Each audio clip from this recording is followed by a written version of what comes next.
talking about her findings about the importance of fathers. And there was a new attitude of the type I'm displaying tonight. It was positive and upbeat, and yet you didn't reach out to us. Well, I will tell you that I reached out to her. That's not reaching out to fathers. Okay, don't beat the guy up. He's here. Just a second. I'm gonna. If people want to talk to Ned, they can. I do want to clarify an issue when contacting fathers, and I know this from some fathers that I know. When you find out the state is contacting you, the first thing you're thinking is they're looking for money from you. When you're contacting fathers to try and help their children and getting them back to their parents, are you ratting them out to the state, or is your first priority the children and the father? So I'm trying to figure out. So you have a problem with the child without a father, so you want to contact the father. Yeah. Okay, is your first priority making a connection with the father of the children to help out the children, or is it to find the father to rat him out to the state, to get money out of him? You mean to the Department of Revenue? Yeah. We have a no ratting out policy. Very good, very good. Okay. Let me just say, it could be that you run into someone who's, you know, you have some outliers in your organization.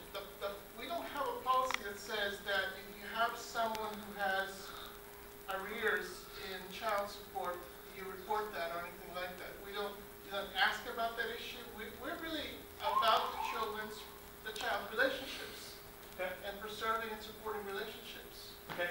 Sir, I have a question about policy within ESS DCF. When do you plan on having mandatory trainings in all 30 area offices? Mandatory what? Trainings on your initiative in all 30 offices. I have just proposed that.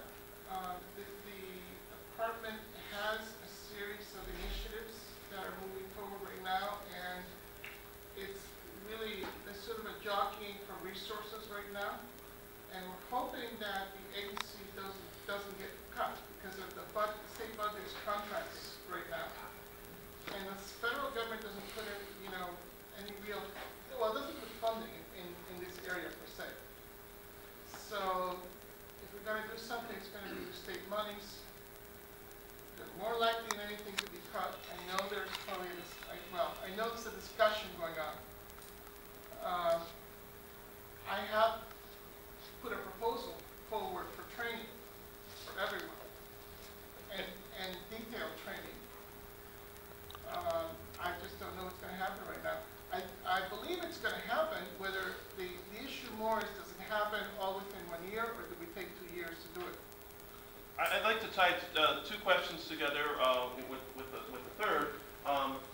I work in human resources. I know the issues of bias and bigotry in the workplace and what results when that's found out. I know that if you have a problem in the workplace, you are required to do diversity training. I have dealt with CSS. I think it's fair to say, from a lot of people's perspective, there is a very serious problem of bias in your agency. You're telling us about a plan that might address some of that. If it was any other company, they would have already had to address it. They wouldn't be waiting for another 2 years to do it. That's right. I understand what you're doing, but quite honestly, I think from our position, we all have to say, we're glad to see it, but you're really not moving quickly enough. There's clearly a problem with your department, and more needs to be done. I understand that. I think there are lots of people who are coming from different angles who very legitimately say the agency is not doing A to Z. Another issue, we have one issue is fatherhood. Another issue is that I'm very concerned about a disproportionate removal of children of color in this state. Mm-hmm. If you are, I just looked at the data, but if you are African American, you're 2.5 times as likely to have a child removed by DSS or DCF in this state, and about twice as likely if you're Latino. Now, the agency also is doing a whole initiative on that issue. I don't know if the training and resources for that are going to compete. They're not exactly the same thing. Well, and as a follow-up, you come here tonight and you're explaining certain parts of your agencies. I suspect many of us would like to